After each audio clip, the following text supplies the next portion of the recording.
दोस्तों आपका स्वागत है आप ही के चैनल स्टॉक मार्केट इन्वेस्टर में। आशा करता हूँ आप लोग समझते होंगे। तो दोस्तों यहाँ पे बात होने वाली है आपके ज़्यादातर लोगों के क्वेश्चन के बारे में कि बहुत से लोग क्वेश्चन करते हैं क्या सर हम इंडेक्स में डायरेक्ट जो है शेयर खरीद सकते हैं क्या, कि निफ्टी में, सेंसेक्स में या बैंक आईटी मतलब किसी भी निफ्टी में हम क्या डायरेक्ट जाके या किसी इंडाइसेस में डायरेक्ट जाके क्या परचेज कर सकते हैं क्या, क्योंकि हमारे पास उतना पैसा नहीं है कि 15,000 रुपये या 50,000 रुपये सेंसेक्स में ख़रीदने के लिए। तो क्या कुछ ऐसा ऑप्शन है कि जिसमें हम डायरेक्ट जाके बाई कर सके सेंसेक्स को या इंडेक्स को? तो आपके इसी प्रॉब्लम को सॉल्व करने के लिए वीडियो होने वाला है। तो वीडियो को पूरा कंटिन्यू करिएगा जिससे आपके सारे डाउट्स क्लियर हो जाएं, सारे प्रॉब्लम्स जो हैं आ रहे हैं वो आपके सॉल्व हो सके। तो और चैनल पे अगर नए हो चैनल को जरूर सब्सक्राइब कर लीजिएगा, साथ में बेल आइकन भी प्रेस कर लीजिए जिससे आपको नोटिफिकेशन के थ्रू वीडियो अपडेट मिलता रहे।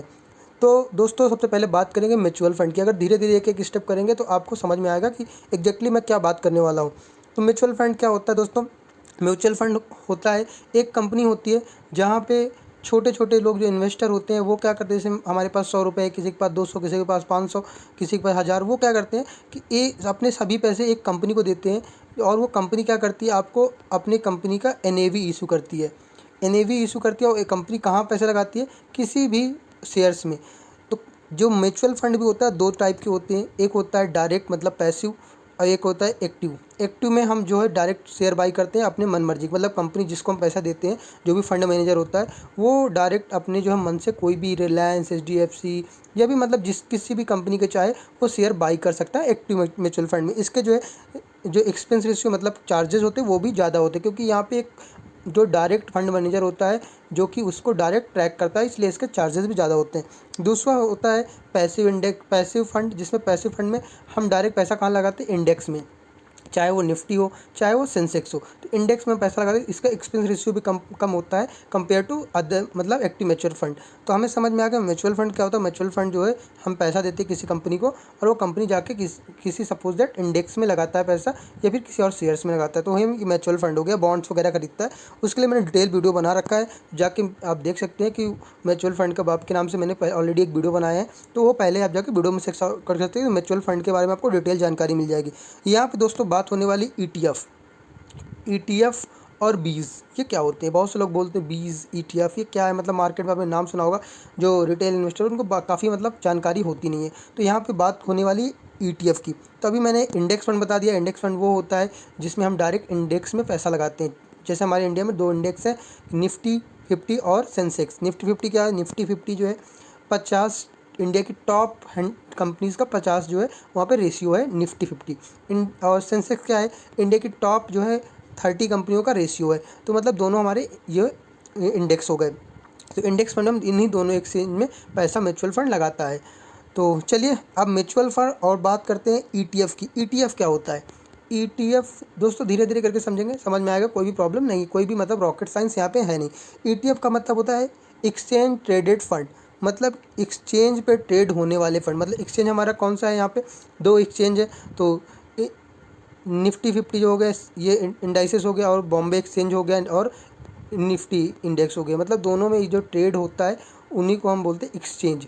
इन एक्सचेंज के थ्रू सीडीएसएल जो अपना एक्सचेंज होता है डिपॉजिटरी, उसके थ्रू जो फंड ट्रेड होते हैं उसे हम बोलते हैं ईटीएफ, एक्सचेंज ट्रेडेड फंड। तो एक्सचेंज ट्रेडेड फंड क्या होता है इसके बारे में डिटेल में हम समझ लेते हैं। जैसे कि आपने अभी जीरोधा में सपोज दैट आपका अकाउंट है, जीरोधा में अकाउंट है, तो अगर आपको कोई भी शेयर खरीदना है तो आप काइट ऐप के थ्रू खरीदते हैं, और अगर आपको कोई भी म्यूचुअल फंड खरीदना है तो आप किससे? क्वाइन ऐप के थ्रू खरीदते हैं।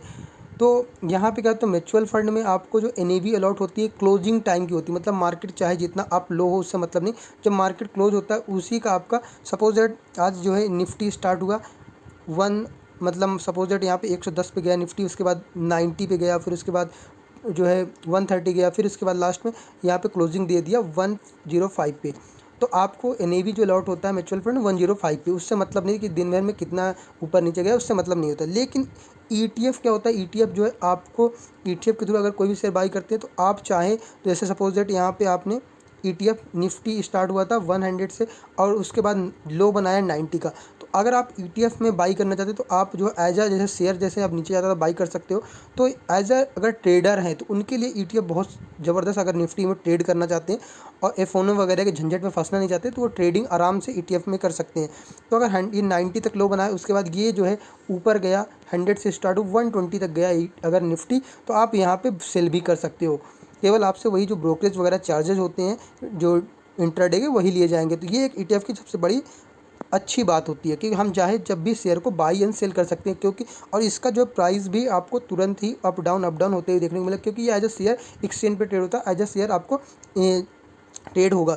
तो अब बहुत से लोग बोलेंगे दो कि 15,000 का अगर निफ्टी चल रहा है तो क्या हमें 15,000 देना पड़ेगा क्या? बिल्कुल ऐसा भी नहीं होता। ETF का मतलब होता है ये भी एक कंपनी अलॉट करती है। कंपनी सपोज दैट अलॉट करती है, किसी IPO आता है ना किसी कंपनी का 10 करोड़ 20 करोड़ 500 करोड़, तो सेम ETF भी कोई कंपनी ETF लाती है और बोलती है कि मैं 100 करोड़ का ETF ला रही हूँ, 100 करोड़ का ETF ला रही हूँ, तो मतलब वो 100 करोड़ की ETF प्राइस जो है 100 करोड़ का जो शेयर ETF के मतलब जो निफ्टी के 50 के जो अकॉर्डिंग है, जो भी उनका रेशियो होता है, जैसे रिलायंस का सबसे ज़्यादा तो रिलायंस का सबसे ज़्यादा शेयर खरीदेगी, उसके बाद सबसे नीचे विप्रो और कम है तो और कम है, उसी तरह निफ्टी के 100 करोड़ को शेयर खरीद लेगी।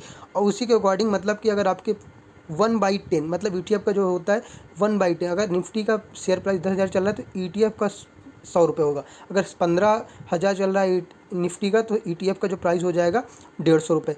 इसी के अकॉर्डिंग आपका प्राइस मतलब 100 होता है, मतलब 1/100। अगर आपका जो है यहाँ पे जितना प्राइस 20,000 रुपये अगर सपोज दैट निफ्टी हो गया तो यहाँ ETF का प्राइस हो जाएगा 200। तो आपको एक मामूली से मामूली छोटा से छोटा इन्वेस्टर जिसके पास पैसे नहीं है 400-500 रुपये कमाता है, वो भी ETF में बड़ी आसानी से यहाँ पे ट्रेड कर सकते हैं, क्योंकि उनके पास अगर SIP करने के लिए हमें कितना 150 रुपये की एक NAV जो है ETF मिल जाएगा हमें निफ्टी का। तो ETF अब तो समझ में आ गया ETF क्या, लेकिन ETF कई तरह के होते हैं, उसमें से एक होता है निफ्टी 20। जैसे निफ्टी का हमें खरीदना है शेयर तो निफ्टी 20 के नाम से, निफ्टी 20 कब लॉन्च हुआ तो उसके बारे में, Nifty 20 is the first ETF, मतलब निफ्टी 20 जो पहला ऐसा ETF था जो लॉन्च हुआ था 2002 में। 2002 में निफ्टी 20 रेशो ये लॉन्च हुआ था इंडिया में। तो अगर आपको किसी भी इंडेक्स में परचेज करना है तो आप डायरेक्टली जाके ख़रीद सकते हैं, किससे? निफ्टी के। अब जो है इंडेक्स डायरेक्ट अब जाके निफ्टी 20 खरीद सकते हैं, तो आप डायरेक्ट जो है निफ्टी 50 में आप 100 शेयर खरीद सकते हैं। इसमें फ़ायदा क्या होता है दोस्तों, अगर आप सपोज दैट रिलायंस में ख़रीदते हैं या फिर येस बैंक में आपने खरीदारी की, तो अभी येस बैंक कहाँ 400 से 12 रुपये पर ट्रेड हो रहा है। तो अगर आपने सपोज दैट पूरा पैसा येस बैंक में लगाया हुआ होता तो आज आपका बहुत बड़ा लॉस हो गया होता। तो कोई भी शेयर कब डाउन हो जाए आपको पता नहीं होता। लेकिन ये जो निफ्टी 50 क्या कभी ख़त्म होने वाला है? तो बिल्कुल भी नहीं, क्योंकि 50 शेयर्स होते हैं और अगर उनके परफॉर्मेंस ख़राब होते रहे तो उनको एग्जिट भी कर जाता है, क्योंकि साल में 2 बार निफ्टी की जो है रीबैलेंसिंग होती है। तो अगर कोई भी शेयर गड़बड़ कर रहा है तो उसको हम बाहर कर देते हैं। तो यहाँ पे इंडिया निफ्टी 50 तभी लॉस होगा, तभी मैंने बोला रिस्क फ्री यहाँ पे पैसा क्यों कमाते हैं, क्योंकि निफ्टी 50 तभी ख़त्म होगा जबकि इंडिया जो है एकदम मतलब यहाँ की इकोनॉमी एकदम नीचे चली जाए, गर्त में चली जाए, जैसे पाकिस्तान की जैसे यहाँ पे गर्त में चले, तभी निफ्टी 50 बंद होगा, क्योंकि ये टोटली इकोनॉमिक पे डिपेंड करता है। लेकिन आपको पता है एज ए इंडियन मैं तो कभी नहीं चाहूँगा कि इंडिया नीचे जाए, और वो हमेशा ऊपर ही जाना चाहिए, क्योंकि यहाँ पे और इंडिया की इकोनॉमिक यहाँ की ग्रोथ भी आपको देखने को मिले, अच्छी खासी ग्रोथ भी हो रही है। तो अगर आपको यहाँ पे बाई करना है तो, लेकिन इसमें एक प्रॉब्लम क्या है कि आप म्यूचुअल फंड कभी भी बाई कभी भी सेल कर सकते हो, वहाँ पे आपको बायर और सेलर ढूंढना नहीं पड़ेगा, क्योंकि ये पूरा हेडेक किसका होता है? म्यूचुअल फंड का होता है, फंड मैनेजर का होता है कि वो बायर ढूंढे, कोई भी शेयर ढूंढे, बायर सेलर ढूंढे। बट आपको यहाँ पे केवल ETF में प्रॉब्लम क्या होगी निफ्टी 20 में कि आप क्योंकि एज अ शेयर है तो आपको मार्केट में जो है बायर अगर कोई बेचने वाला होगा तभी आप खरीद सकते हो, कोई शेयर होगा तभी खरीद, क्योंकि फर्स्ट टाइम ETF का IPO आता है तभी वो कंपनी जो इशू करती है। सपोज दैट 1,000 उसने ETF इशू कर दिया है तो 1,000 ही मार्केट में रहेगा, कुछ लोग बेचेंगे कुछ लोग खरीदेंगे। जैसे आपने कोई भी शेयर का IPO आता है तो कुछ लोग कंपनी एक बार IPO ले जाती है, इतने शेयर अलॉटमेंट कर देती है, वो शेयर बढ़ता नहीं है, उतना ही शेयर आपको मार्केट में रहेगा। हाँ जैसे मैंने खरीद दिया, मुझे बेचना है तो मैंने बेच दिया, दूसरा खरीद लिया, फिर दूसरे ने बेचना है तो प्राइस जैसे बढ़ता चला जाता है। तो सेम जो है ETF में भी निफ्टी 20 में भी होता है कि वो कंपनी एक बार आपको अलॉट कर देती है। IPO के टाइम अगर अप्लाई करते हो तो आपको अलग बात है, लेकिन बाद में आपको कहाँ किसी को बेचेगा तभी आप ETF खरीद सकते हो या बेच सकते हो। तो ये एक सबसे बड़ा ड्रॉबैक होता है, लेकिन धीरे धीरे ETF की ग्रोथ बढ़ती चली जाए, काफ़ी लोग इंटरेस्ट दिखा रहे हैं ETF में, तो आने वाले टाइम में बहुत ज़्यादा बढ़ते हैं। अभी करंट में 12% लोग जो है ETF में डायरेक्ट इन्वेस्टमेंट करते हैं।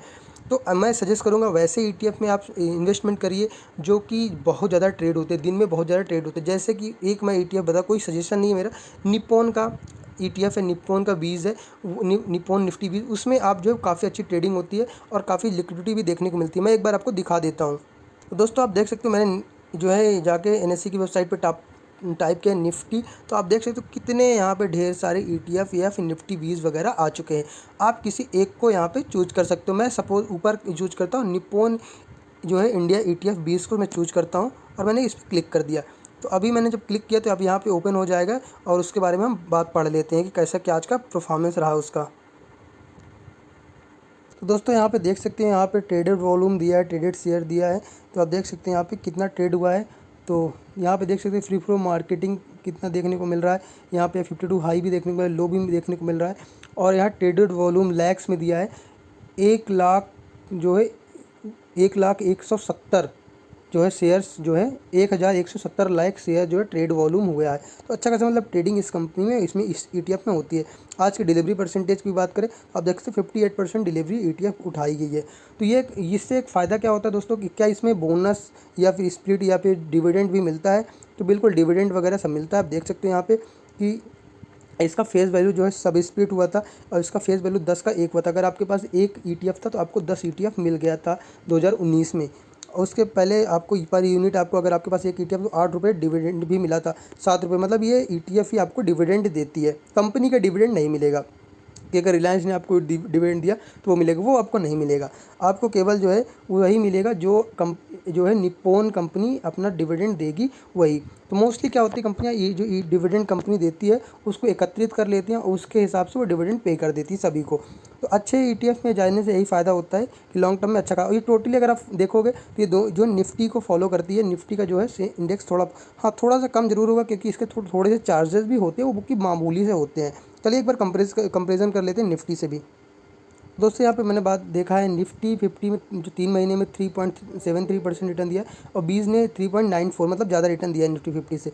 अगर एक साल की बात करें तो एक साल में देख सकते हैं निफ्टी बीज ने आपको 56.76 और निफ्टी 50 ने लगभग 55.59% दिया है। अगर हम 5 साल की बात करें तब भी आप देख सकते हो निफ्टी बीज ने ज़्यादा रिटर्न दिया है निफ्टी 50 से। अगर हम मैक्सिमम चार्ट पैटर्न की बात करें तो आप देख सकते हो निफ्टी बीज जो है लगभग आपको 1,450% रिटर्न और निफ्टी 50 ने 1,349% रिटर्न। मतलब दोनों जो है अच्छा खासा आप देख सकते हो सेम चार्ट पैटर्न फॉलो करता है। तो अगर आप नए हैं, रिटेल इन्वेस्टर है, आपको पता नहीं है कैसे इंडाइसेस में बाई करना है, आपको नहीं पता कि शेयर में मार्केट में क्या उतार चढ़ाव होता है, तो म्यूचुअल फंड इंडेक्स फंड से बेटर है कि आप ईटीएफ में जा सकते हो, आपको अगर ट्रेडिंग करनी है, शॉर्ट टर्म इन्वेस्टर हो।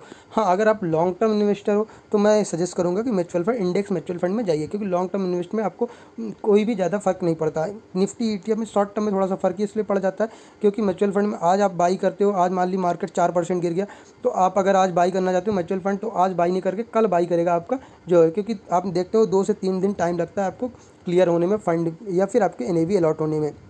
लेकिन निफ्टी ईटीएफ में आप आज बाई करना चाहते हो, जिस लेवल पे बाई करना है तो आज शेयर आप उसी टाइम बाई कर सकते हो। और निफ्टी ईटीएफ आपके डीमेट अकाउंट में जाता है, तो आप एज ए सब शेयर के साथ आप निफ्टी ईटीएफ को भी ट्रैक कर सकते हो। और निफ्टी ईटीएफ निफ्टी में कर सकते हो, निफ्टी बैंक में कर सकते हो, आईटी में कर सकते हो, मतलब जितने भी इंडाइसेस है उसमें आप ईटीएफ खरीद सकते हो। तो इसमें एक बेनिफिट है और ये मतलब इसमें आपको दिमाग नहीं लगाना, जैसे निफ्टी परफॉर्म करेगी वैसे ही आपका ईटीएफ परफॉर्म करेगा। तो एज ए रिटेल इन्वेस्टर अगर आप शॉर्ट टर्म इन्वेस्टर मतलब कि 2-4 साल 5 साल के लिए करना चाहते हो तो निफ्टी ईटीएफ बेस्ट ऑप्शन रहेगा। लेकिन अगर आप लॉन्ग टर्म इन्वेस्टर 20 से 30 साल 40 साल करना चाहते हो तो म्यूचुअल फंड के थ्रू करिए, वो भी इंडेक्स म्यूचुअल फंड के थ्रू करिए, क्योंकि उसमें फिर आपको लॉन्ग टर्म में थोड़ा सा पॉइंट्स में फ़र्क नहीं पड़ेगा। जब मर्जी चाहो आप जिस टाइम चाहो आप बेच के निकल सकते हो। तो आशा करता हूँ वीडियो अच्छा लगा, आपके डाउट्स क्लियर होंगे। तो वीडियो को लाइक कर दीजिएगा, दोस्तों के साथ शेयर कर दीजिएगा जिससे उनको भी जानकारी मिल जाएगी। और चैनल पे नए हैं तो चैनल को जरूर सब्सक्राइब करिएगा जिससे आपको सारी नोटिफिकेशन मिलती रहे। थोड़ा सा वीडियो लंबा हो गया क्योंकि इसमें इन्फॉर्मेटिव था, कंटेंट था, इसलिए थोड़ा सा टाइम लगा। तो मिलते हैं नेक्स्ट वीडियो में, तब तक के लिए बाय बाय, टेक केयर।